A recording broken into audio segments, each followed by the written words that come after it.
My name is Maya Bennett. I'm 24 years old, and until 3 days ago, I thought the worst thing my family had ever done was make me feel invisible. I was wrong. The worst thing they ever did was wait until I was asleep, press my thumb against my own phone, open my banking app, and drain $88,000 from the account I had spent 6 years building. That money was not fun money.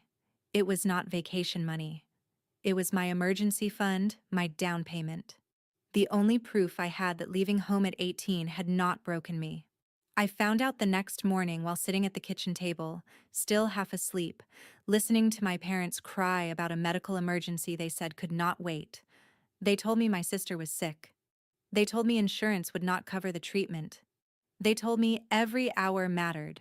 And when I saw the transfer on my screen and asked why $88,000 had left my account at 2 in the morning, my mother sobbed harder, like I was the one hurting her. My father looked me straight in the face and asked what kind of daughter cared more about money than saving her own sister's life. I actually apologized. I said I was sorry for reacting badly. I said I was just shocked. I let them convince me that being robbed was somehow my moral failure. Then a few days later, one Instagram story loaded on my phone, and everything they told me turned into the ugliest lie I had ever seen. Before I tell you what was in that video and what I did after I saw it, tell me this. What time is it for you right now? And where are you watching from? I want to know how far this story travels before my family realizes the truth did not stay buried. The Instagram story started with music so loud I almost dropped my phone. At first, I did not understand what I was looking at. I was sitting on the edge of my bed in my apartment in Seattle, still wearing the same hoodie I had slept in, trying to convince myself that giving up $88,000 had been the right thing to do. I had barely eaten for 2 days because every time I opened my banking app, that empty space in my savings made my stomach twist. But I kept hearing my father's voice in my head, asking what kind of monster counted money while her sister needed help. So when my younger brother Noah's Instagram story popped up, I tapped it without thinking. The first video showed my older sister Sienna dancing on the deck of a yacht with Dubai's skyline glittering behind her. She was laughing, spinning in a white designer dress, holding a glass of champagne like she was in a music video. For one stupid second, my brain tried to protect me. Maybe this was old. Maybe it was a repost. Maybe she had gone before she got sick. Then the next slide loaded. My mother, Caroline Bennett, was standing beside her, wearing oversized sunglasses, kissing the side of a champagne bottle like she had just won a lottery. The slide after that showed my father, Grant Bennett, standing in front of a penthouse window, raising a glass toward the camera. Then came Noah's selfie, grinning in a hotel bathroom made of marble, and the caption at the bottom said, "Finally living like we deserve. Thanks, little sister, for the loan, LOL." I read it once, then again, then a third time, because my hands had started shaking so hard the words blurred. There was no hospital. There was no emergency treatment. There was no uncovered procedure. My sister was not lying in some clinic fighting for her life. She was dancing on a yacht in Dubai with money stolen from my account while my parents celebrated like they had earned it. The worst part was not even the money. It was the memory of myself sitting at that kitchen table, apologizing to the people who had robbed me in my sleep. I took screenshots of every slide. I screen recorded the story before Noah could delete it. Then I opened my email and searched my bank's name. There it was, in the trash folder. A transfer confirmation I had never seen because someone had deleted it from my phone before I woke up. The transfer had gone through at 2:13 a.m. while I was passed out in my childhood living room. I called my bank so fast I barely remember dialing. When the fraud department picked up, my voice sounded calm in a way that scared me. I told them I was reporting an unauthorized transfer made through biometric access while I was asleep. I told them I had screenshots proving the reason my family gave me was false. I told them I worked in fraud analysis, and I needed every account connected to that transaction flagged immediately. The woman on the phone stopped using her polite customer service voice after that. She asked if I was safe. I said yes. She asked if the people who accessed my phone had physical access to me again. I said no. She put my account into security lockdown, disabled biometric login, opened an investigation, and told me the receiving account would be frozen pending review if the funds were still traceable. Then she said something that made the room go cold. She told me this was not a family misunderstanding. This was identity theft. She advised me to file a police report. I told her I would. But before I did that, there was one person I needed to call, because my parents had one secret they were even more afraid of losing than my money. My grandmother, Evelyn Harper, answered on the third ring, and before I could even say hello, she knew something was wrong. She had always known. When I left home at 18, she was the only person who did not ask me what I had done to upset my parents. She just showed up with a used laptop, a grocery card, and a list of apartment buildings that rented to young people with almost no credit history. She told me back then that becoming independent was not betrayal, it was survival. So when I called her that night, staring at the screenshots on my phone, I did not try to soften anything. I told her my mother and father had used my thumb while I slept. I told her they had taken $88,000. I told her they claimed it was for Sienna's medical treatment, and then I sent her the videos of Sienna dancing on a yacht. My grandmother did not speak for almost a full minute. I could hear her breathing on the other end, slow and controlled, which somehow scared me more than if she had yelled. Finally, she said, "Maya, send me everything." I sent the screenshots, the bank alert, the deleted email confirmation, the transfer time, and Noah's caption. Then she asked me one question. "Do you want me to stop helping them?"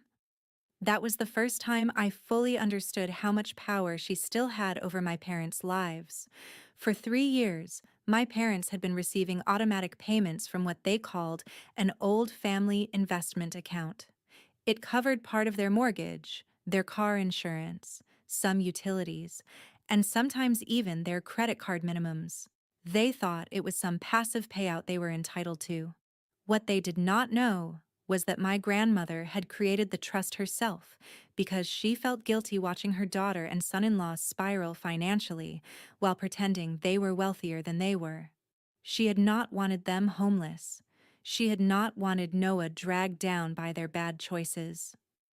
But she had also told me once, very quietly, that if she ever learned they were abusing that help, she would shut it down with one phone call.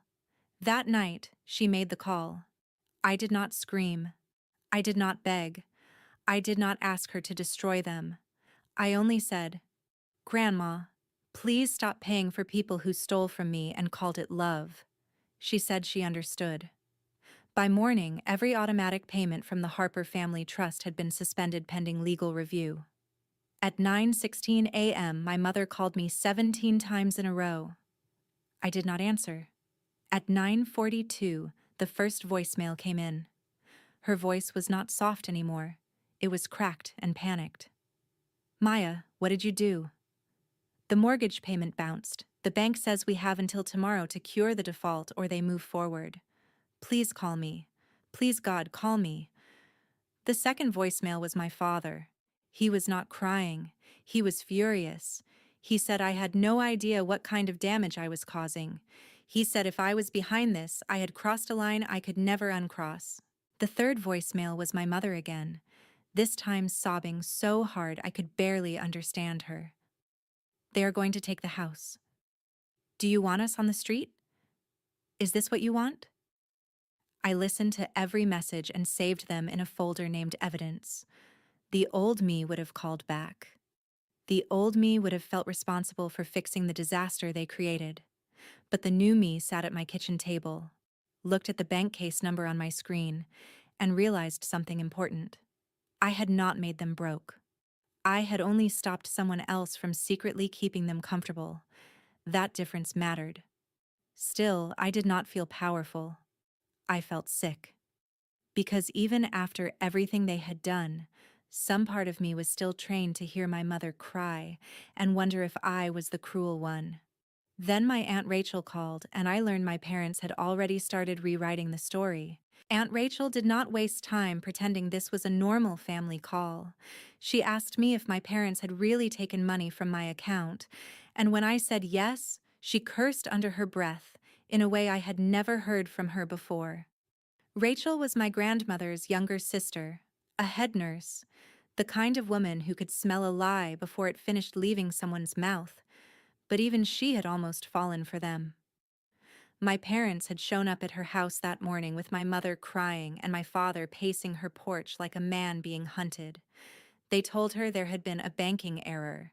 They said I had misunderstood a family loan, panicked, and somehow gotten their accounts frozen. They needed $20,000 before the end of the day, or the house would go into foreclosure proceedings. My mother apparently told Rachel I was having an emotional episode because I had always been sensitive about Sienna. That was the word she used. Sensitive. Not robbed. Not betrayed. Sensitive. Rachel said she had been 5 minutes away from transferring the money when something felt wrong, so she called my grandmother. That was when Evelyn told her the truth. The sickness story. The 2:13 a.m. transfer. The deleted email. The Dubai videos. The caption thanking me for the loan. Rachel went quiet after telling me this, then said, "Honey, I am so sorry." That apology nearly broke me because it was the first one I had received from anyone connected to my family. Not from the people who stole from me, but from someone who had simply heard what happened and understood it was wrong. By lunchtime, my phone became unusable. Cousins I had not spoken to in years started texting me. Some said family problems should stay private. Some said money could be replaced, but parents could not. One aunt told me a daughter who made her mother cry would never know peace. Another cousin asked why I was acting like $88,000 mattered more than blood. I wanted to ask if blood was supposed to work only one way. I wanted to ask why nobody cared that my parents had touched my hand while I slept and used my own body like a password. Instead, I started building a timeline. I wrote down the date I arrived at my parents' house, the time I fell asleep, the transfer time, the breakfast conversation, the exact words my father used when he called me selfish, the Instagram posts, the bank call, the voicemails, the trust suspension. I put every screenshot into a folder. I backed it up twice. This was not revenge yet. This was protection. Then Sienna messaged me, not to explain, not to apologize. She wrote, "You are literally ruining my life because you have always been jealous of mine." She said I had no idea how hard it was to build a personal brand. She said she had already promised Dubai content to several small sponsors, and now I was making everyone look bad. I stared at that message for a long time because it told me everything. My sister was not afraid of being sick because she had never been sick. She was afraid of losing content. Noah messaged 10 minutes later saying I was being dramatic and that if I had just given them the money willingly, none of this would have happened. I almost responded. I almost wrote a paragraph explaining how consent works. But then Rachel sent me one more screenshot. It was from my mother's private story, posted less than an hour earlier. A gold dessert plate, a hotel balcony. The caption said, "Trying to breathe through a difficult season." They were still in Dubai, still spending, still pretending. That was the moment my guilt burned away and left something colder behind. They were not panicking because they hurt me. They were panicking because their safety net had disappeared. And when they realized no one was rushing to save them, they finally came home. My father called my workplace before he called me. That tells you everything about the kind of man he is. He did not want a conversation. He wanted access. He told the receptionist there was a family medical emergency and that his daughter was not answering her cell phone. Because people are kind when they think someone might be in danger, they transferred him to my department line. My manager pulled me aside before lunch with a worried look and asked if everything was okay at home. For a second, I was so embarrassed I could not speak. My family had already taken my money, my sleep, and my sense of safety. Now they were reaching into the one place where I had built a reputation they could not take credit for. I told my manager there was no medical emergency. I said I was dealing with a family fraud situation and that no one related to me should be given information or access. To his credit, he believed me immediately. Security was notified before the end of the hour. I thought that would be enough. It was not. When I left the building at 5:40, my parents were waiting near the parking garage. My mother looked smaller than I remembered, but I knew better than to trust that. My father looked angry enough to enjoy being angry. He stepped toward me like I was late for a meeting he had scheduled. I took out my phone and said, "I am recording this. If you do not want to be recorded, leave now." My mother started crying instantly. "Maya, please. We need to explain. You saw things out of context." My father said my tone was disrespectful. I told him the police report would be worse. That shut him up for 3 seconds, which was probably a personal record. Then the new version of the story began. My mother said Sienna had been scared she might be sick, but the diagnosis had been uncertain. She said they had already booked parts of the Dubai trip because the tickets were non-refundable, and once they found out Sienna was fine, they decided the family needed something healing after all the stress. I asked her why healing required stealing $88,000 from me at 2 in the morning. She flinched at the word stealing. My father stepped in and said I was twisting everything to make myself the victim. He said they had borrowed the money because they knew I would eventually understand. He said I was always too rigid, too obsessed with savings, too suspicious of people who loved me. My mother nodded like this was a diagnosis. She said, "We were trying to teach you that family matters more than numbers on a screen." I laughed. I could not help it. It came out sharp and ugly, and my father's face turned red. He said I was enjoying this. He said I had been waiting my whole life to punish them for loving Sienna more naturally because she did not fight them on everything. There it was. The truth, dressed up as an accusation. Loving her had been natural. Loving me had been work. I asked them what they wanted. My father said they needed me to call the bank and withdraw the fraud complaint. My mother said they needed my grandmother to turn the trust payments back on. Then my father added that I should help with a temporary loan, maybe $15,000, just to stabilize things while they figured out the mortgage. I stared at him because there are moments so insane they almost become funny. "You stole $88,000 from me," I said, "and your solution is that I give you more." My mother whispered that desperate people make mistakes. I told her mistakes happen by accident. What they did required waiting until I was unconscious, opening my phone with my thumb, transferring the money, deleting the confirmation, lying about a medical crisis, and then letting me apologize for being upset. That was not a mistake. That was a plan. My father pointed at me and said, "If they lost the house, every person in the family would know whose fault it was." I said, "Good. Then they could also know whose yacht trip caused it." My mother's tears stopped for just a second, and I saw anger underneath. Real anger. Not fear. Not regret. Anger that I was not playing my assigned role anymore. I told them they had two choices: leave my workplace now or wait for security. My father said I would regret humiliating him. I said he had confused consequences with humiliation because he had avoided both for too long.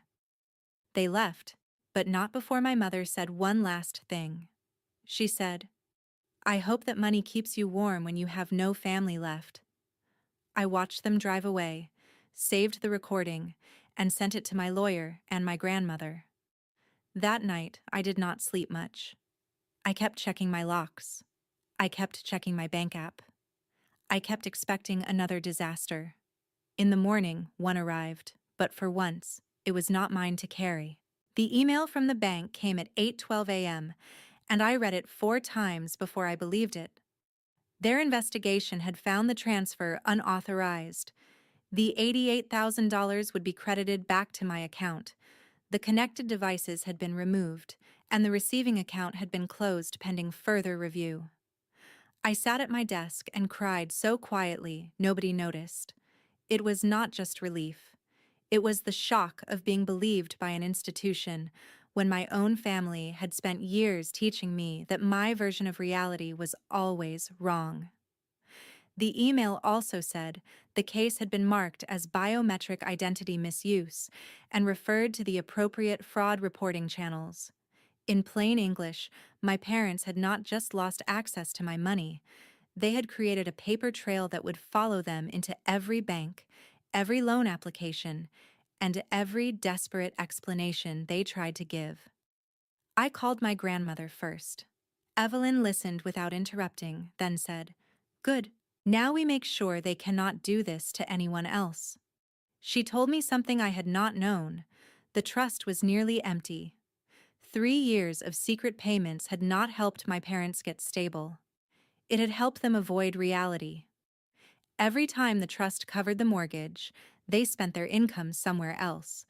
Every time it covered insurance, they treated that as permission to upgrade something unnecessary. My grandmother said she had confused rescuing with helping, and she would not make that mistake again. The remaining money would not go toward their credit cards, the Dubai trip, or the mortgage. If there was a true emergency, she might pay directly for a short motel stay or groceries, but no cash would go into their hands.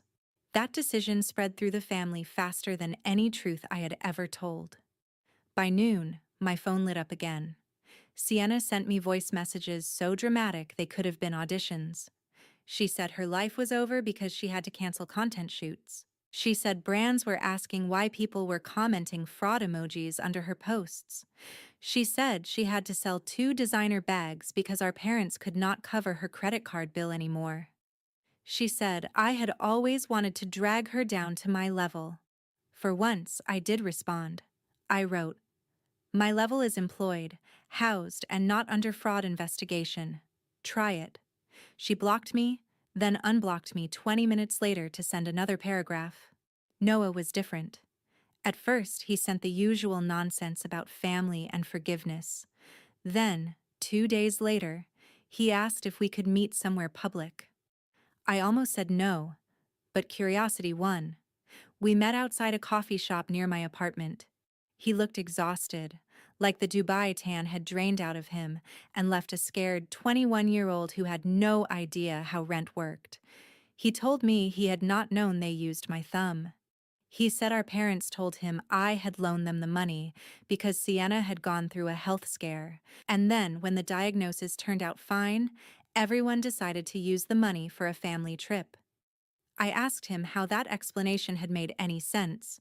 He looked at the table and said, "Because they said you wanted us to have something nice." That hit me harder than I expected. Not because it excused him. It did not. But because I realized my parents had manipulated everyone in a different direction. To me, they made themselves desperate heroes. To Noah, they made me the generous sister. To the family, they made me unstable. To themselves, they were victims of my reaction. Noah apologized for the caption. It was awkward and not perfect, but it was the first real apology anyone in my immediate family had given me. I told him I was not ready to forgive him, but I would give him practical advice if he wanted to stop depending on them. We talked about getting a job, finding roommates, opening an account at a different bank, locking his credit, and making sure our parents did not use his name for loans. He listened like a person waking up in a burning house. Sienna never woke up. She kept posting sad quotes about betrayal and family wounds until people started asking why her comments were limited. My parents moved into Aunt Rachel's guest room after the foreclosure process officially started moving forward. Rachel let them stay for 2 weeks, no more, and made them sign a written agreement because she was not foolish enough to trust tears. My father called her cruel. My mother said everyone had abandoned them. Rachel said, "No, you spent years abandoning responsibility, and now responsibility found you." When I heard that, I almost smiled.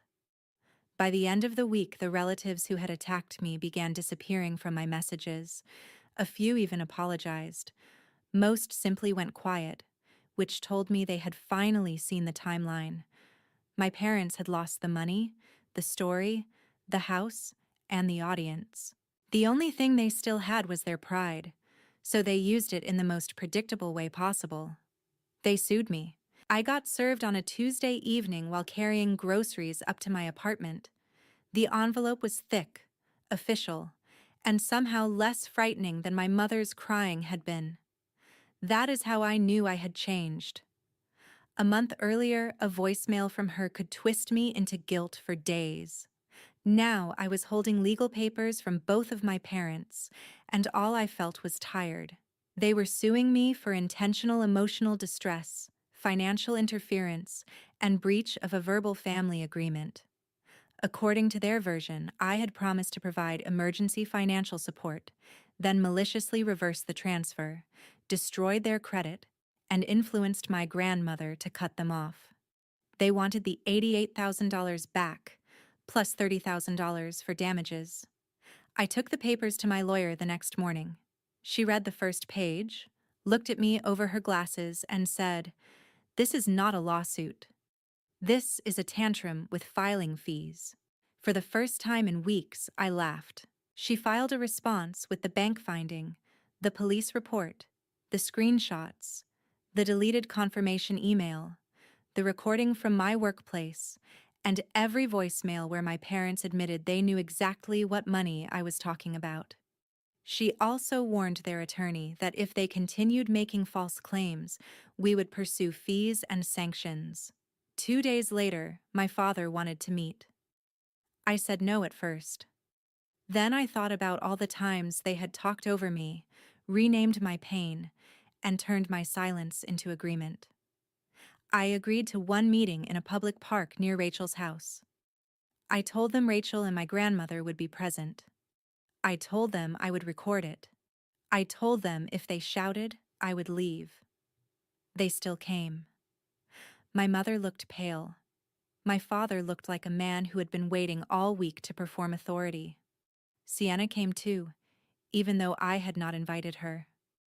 Noah stood behind them, quiet and uncomfortable. My father started by saying we needed to clear up misunderstandings.